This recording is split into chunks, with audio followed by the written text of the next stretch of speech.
concept, one of the concepts that you mentioned before of open science. So the fact that when evaluators will look at the papers, will look at the publication, they will also have to look at how the research they are looking into is possible to reproduce it, and how they made available the data on which the research has been funded. So I think that we think that this may be an important step forward in how open science principles are incorporated into evaluation criteria.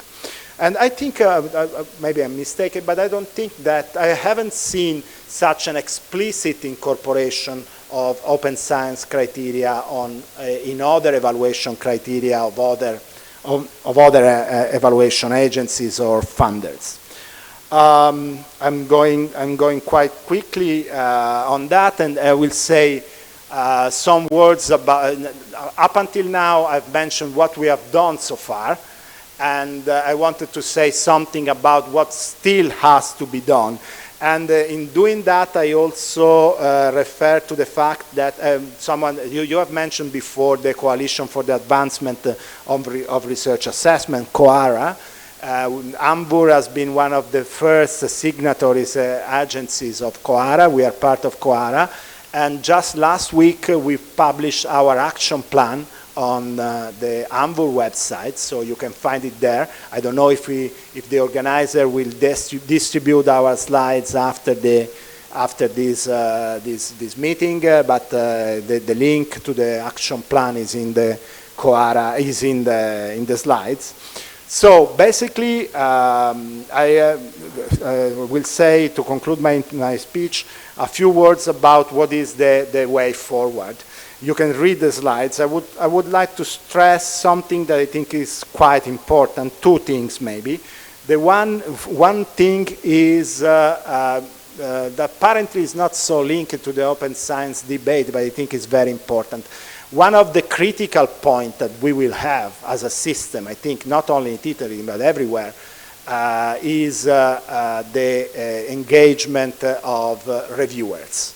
Engagement of reviewers is crucial, and it's a quite difficult task.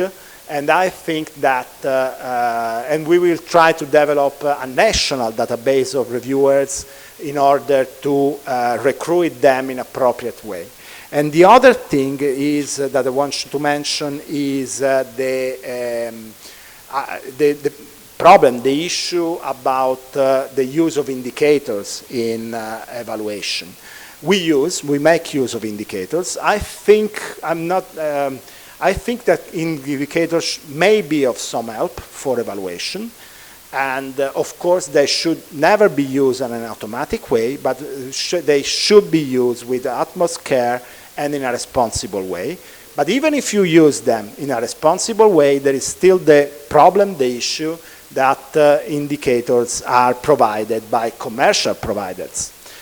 And in that sense, I think that I don't have a solution for that, but I think that as a research community, maybe at the level of the European level, we should address this issue. Before doing the evaluators, I was a macroeconomist. Basically, I studied business cycle, and I often refer to the fact that at the time we made the forecast for GDP, so that was like that GDP was produced by some private companies. Of course, there is a central public statistical authorities that produce GDP. And in this sense, I think also in our field for research assessment, in principle, in the future, there should be some authority, maybe at the national or international level, that makes available open indicators that are available for everybody that wants to use them, of course, in a responsible way. Then I have a couple of more considerations about the Italian system, but I skip from that because I see that my time has almost expired, and then maybe we will come back to those things later. Thanks a lot for your attention.